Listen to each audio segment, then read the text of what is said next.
Hello everyone, कैसे हैं आप सभी। उम्मीद करती हूँ आप बहुत ही स्वस्थ होंगे, मस्त होंगे, बढ़िया होंगे। जैसा कि आपको पता है, हम पढ़ रहे हैं क्लास 9th का बायोलॉजी का चैप्टर नंबर 5, जीवन की मौलिक इकाई। जीवन की मौलिक इकाई क्या होती है? तो कोशिका होती है। कोशिका के बारे में ही हम जानेंगे।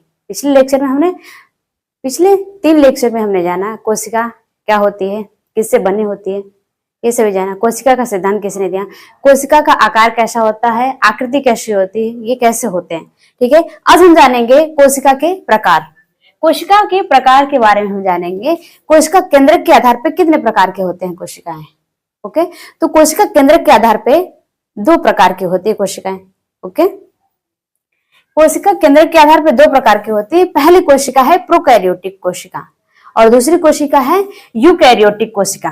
ठीक है, सबसे पहले हम जानेंगे प्रोकैरियोटिक कोशिका क्या होती है। प्रोकैरियोटिक कोशिका, ओके, तो प्रोकैरियोटिक कोशिका वो कोशिका होती है जिसमें केंद्रक अनुपस्थित होता है, केंद्रक नहीं पाए जाते हैं। अभी केंद्रक क्या होता है आगे हम पढ़ेंगे। ठीक है, तो बात करें हम प्रोकैरियोटिक कोशिका की, प्रोकैरियोटिक सेल्स की। प्रोकैरियोटिक सेल्स में सुसंगठित केंद्रक नहीं पाए जाते हैं, सुसंगठित केंद्रक की अनुपस्थिति होते हैं, उसमें सुसंगठित केंद्रक अब्सेंट होते हैं, न्यूक्लियस अब्सेंट होते हैं। ओके, हम बात करें और इसमें कोशिकांग, सुसंगठित केंद्रक तो नहीं पाए जाते हैं। लेकिन दूसरी बात करें प्रोकैरियोटिक कोशिका में, तो प्रोकैरियोटिक कोशिका में ऑर्गेनल्स नहीं पाए जाते हैं, कोशिकांग नहीं पाए जाते हैं। कोशिकांग क्या होते हैं? तो कोशिका में पाए जाने वाले जितने भी अंग होते हैं उनको हम कोशिकांग कहते हैं। लाइक जैसे माइटोकांड्रिया, लवक। माइटोकांड्रिया क्या होता है? जो कोशिकाओं का पावर हाउस होता है उसको हम कहते हैं माइटोकांड्रिया। लवक जो कोशिकाओं को रंग प्रदान करते हैं। ये 3 प्रकार भी क्या होते हैं? अनुपस्थित होते हैं किसमें? प्रोकैरियोटिक सेल्स में। ओके, अब हम बात करें नेक्स्ट। उम्मीद करती हूँ आपको ये इतना समझ में आया होगा। चाहे तो आप इसे स्क्रीनशॉट ले सकते हैं या फिर वीडियो को पॉज करके आप नोट बना सकते हैं। ओके, अब हम बात करते हैं माइटोकांड्रियल लवक नहीं पाए जाते हैं। नेक्स्ट बात करते हैं और क्या क्या चीजें इसमें प्रोकैरियोटिक कोशिकाओं में अब्सेंट होती हैं, अनुपस्थित होती हैं। तो नेक्स्ट है आपका क्रोमोसोम। क्रोमोसोम, क्रोमोसोम तो पाए जाते हैं। गुणसूत्र जिसको कहते हैं गुणसूत्र, गुणसूत्र।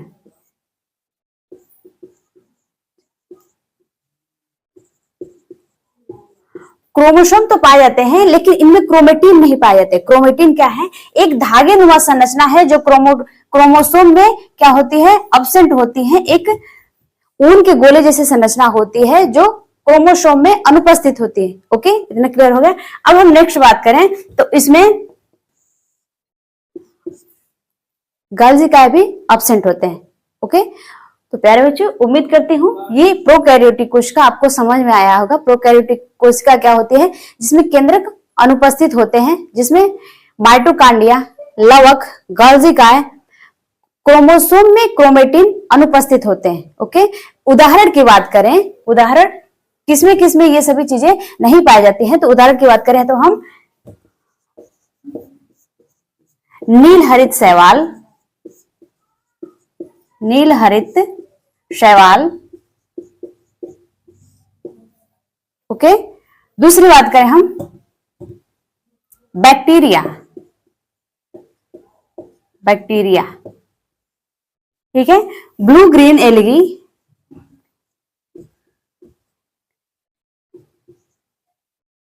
एल्गी एंड बैक्टीरिया, ये सभी क्या होते हैं? इसमें अब्सेंट होते हैं प्रोकैरियोटिक कोशिका। ओके स्टूडेंट, उम्मीद करती हूँ आपको इतना समझ में आएगा। अब हम बात करते हैं दूसरी कोशिका। दूसरी कोशिका क्या है? तो यूकैरियोटिक कोशिका। ओके डियर स्टूडेंट, अब हम बात करते हैं दूसरी कोशिका जो कि है आपका यूकैरियोटिक कोशिका। यूकैरियोटिक सेल्स की बात करें तो ये क्या होते हैं? यूकैरियोटिक कोशिका। तो यूकैरियोटिक कोशिका में सुसंगठित केंद्रक पाए जाते हैं, केंद्रक उपस्थित होते हैं। ठीक है, केंद्रक पाए जाते हैं। ओके, दूसरी बात करें हम तो सभी कोशिकांग, इसमें सभी कोशिकांग मतलब कोशिका में जो भी अंग पाए जाते हैं, सेल ऑर्गेनल्स, ये सभी उपस्थित होते हैं। जैसे लवक, प्लास्टिड जो क्या करते हैं? कोशिकाओं को रंग प्रदान करते हैं। अलग अलग प्रकार के होते हैं, ये 3 प्रकार के होते हैं। लवक, प्लास्टिड की बात करें तो 3 प्रकार के होते हैं, क्रोमोप्लास्ट, क्लोरोप्लास्ट और ल्यूकोप्लास्ट, ये 3 प्रकार के होते हैं। ठीक है, इसके बारे में हम नेक्स्ट लेक्चर में हम बात करेंगे। माइटोकांड्रिया, बात करें हम माइटोकांड्रिया, तो माइटोकांड्रिया भी यूकैरियोटिक कोशिका में पाई जाती है। ठीक है, बात करें गोल्गी काय की, तो गोल्गी काय जिसको हम कहते हैं गोल्गी बॉडी, ये भी क्या होते हैं, यूकैरियोटिक कोशिका में पाए जाते हैं। नेक्स्ट बात करें गुणसूत्र, क्रोमोसोम। आपने देखा प्रोकैरियोटिक कोशिका में गुणसूत्र तो पाए जाते थे, लेकिन गुणसूत्र में क्रोमेटिन की संरचना उसमें अनुपस्थित होती है, लेकिन यूकैरियोटिक कोशिका में क्रोमेटिन क्या होता है, उपस्थित होता है, प्रेजेंट होता है। ओके, तो उम्मीद करती हूँ आपको इतना समझ में आया होगा, चाहे तो आप इसे स्क्रीनशॉट ले सकते हैं या नोट कर सकते हैं।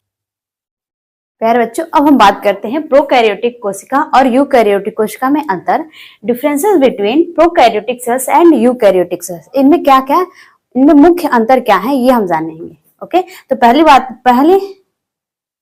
पॉइंट की बात करें, यूकैरियोटिक और प्रोकैरियोटिक कोशिका में क्या अंतर है, तो देखिए बात करें हम संरचना की, कौन कौन सी संरचना प्रोकैरियोटिक कोशिका और यूकैरियोटिक कोशिका में, कौन सी संरचना यूकैरियोटिक कोशिका में पाई जाती है और कौन सी संरचना प्रोकैरियोटिक कोशिका में पाई जाती है, और कौन सी संरचना एक में पाई जाती है एक में नहीं पाई जाती, ये हम जानेंगे।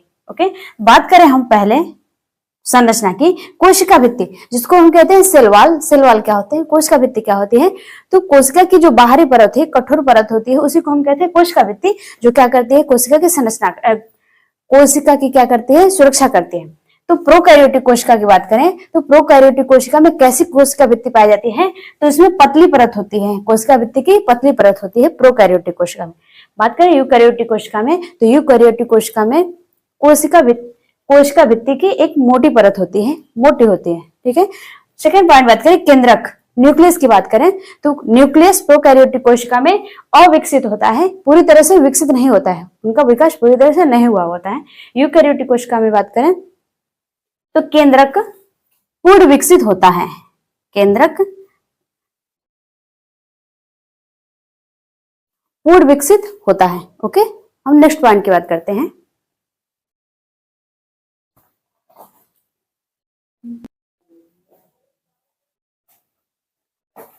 अब हम बात करते हैं तीसरे डिफरेंस की, तीसरे अंतर की, तो तीसरा अंतर क्या कहता है, देखिए केंद्रक कला। बात करें हम संरचना की, तो तीसरी संरचना है केंद्रक कला, और केंद्रक कला प्रोकैरियोटिक कोशिका में अनुपस्थित होती है, नहीं पाए जाते हैं। ठीक है, अब बात करें हम यूकैरियोटिक कोशिका में, तो यूकैरियोटिक कोशिका में केंद्रक कला उपस्थित होते हैं। अब ये केंद्रक कला क्या होती है, तो केंद्रक कला जो केंद्रक को घेरती है, एक दोहरी झिल्ली होती है। ठीक है, केंद्रक कला क्या करती है, केंद्रक को, कोशिका में पाए जाने केंद्रक को घेरती है, जो एक दोहरी झिल्ली होती है। ओके, नेक्स्ट हम बात करें केंद्रिका की, केंद्रिका क्या होती है, तो प्रोकैरियोटिक कोशिका में केंद्रिका अनुपस्थित होते हैं और यूकैरियोटिक कोशिका में उपस्थित होते हैं। ठीक है, नेक्स्ट हम बात करें कोशिकांग की, तो कोशिकांग फिफ्थ जो स्ट्रक्चर है, पांचवा संरचना है कोशिकांग, तो कोशिकांग प्रोकैरियोटिक कोशिका में अनुपस्थित होते हैं और यूकैरियोटिक कोशिका में उपस्थित होते हैं।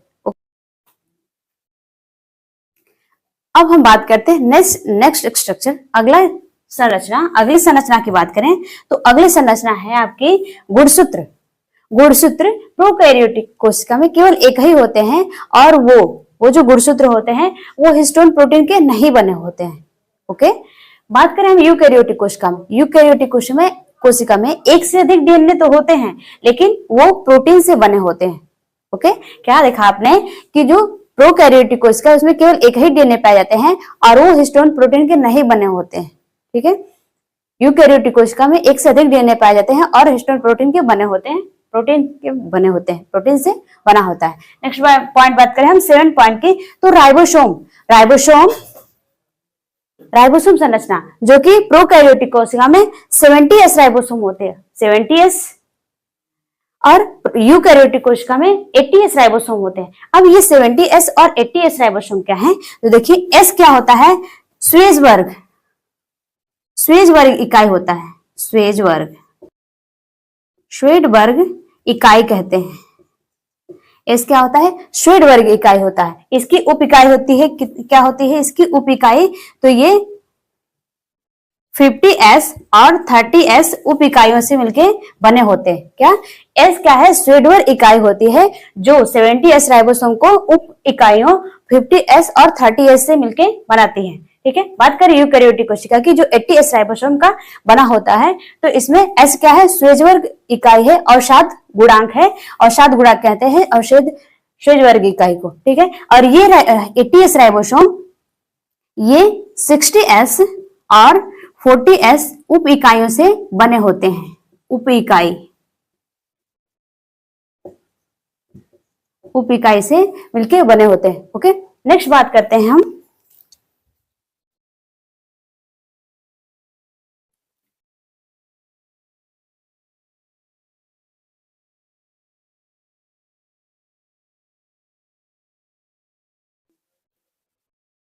देखिए, अब हम नेक्स्ट पॉइंट बात करते हैं। नेक्स्ट संरचना कौन है, जो प्रोकैरियोटिक और यूकैरियोटिक में क्या होते हैं, पाए जाते हैं और नहीं पाए जाते हैं।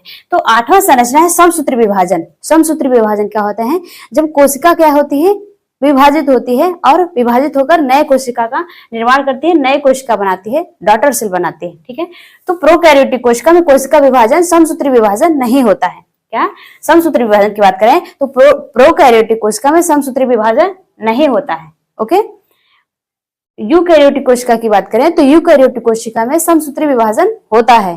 ठीक है, उदाहरण की बात करें, अब हम उदाहरण की बात करें तो प्रोकैरियोटिक कोशिका में ऐसे कौन कौन से कोशिकाएं आती हैं जिनमें ये सभी गुण पाए जाते हैं, नहीं पाए जाते हैं। ठीक है, तो ब्लू ग्रीन एल्गी जिसको कहते हैं नील हरित शैवाल और वायरस जो विषाणु होते हैं, इनमें ये ऐसे जंतु हैं, ऐसे प्रकार के केंद्रिका नहीं पाई जाती है। क्रोमोसोम गुणसूत्र केवल एक ही गुणसूत्र पाए जाते हैं। ये सभी संरचनाएं इसमें क्या होती हैं, अनुपस्थित होती हैं। ठीक है, यूकैरियोटिक कोशिका की बात करें तो प्लांट सेल, ये जो पादप कोशिका है, और जंतु कोशिका एनिमल सेल, इन सभी में ये क्या सारे स्ट्रक्चर, सारी संरचनाएं पाई जाती हैं। ओके स्टूडेंट, उम्मीद करती हूँ आपको ये समझ में आया होगा और आपने इसका नोट भी बनाया होगा। ओके स्टूडेंट, आपका होमवर्क है, आप कमेंट सेक्शन में बताएंगे दो संरचनाओं के बारे में बताएंगे कि कौन सी दो संरचनाएं हैं जो प्रोकैरियोटिक कोशिका में नहीं पाई जाती हैं और यूकैरियोटिक कोशिका में पाई जाती हैं। ओके स्टूडेंट, ओके स्टूडेंट, तो आज के लिए इतना ही रखते हैं। वीडियो पसंद आए तो वीडियो को लाइक करें, चैनल को सब्सक्राइब करें और अपने दोस्तों फ्रेंडों को भी क्या करें, शेयर करें। Thank you students.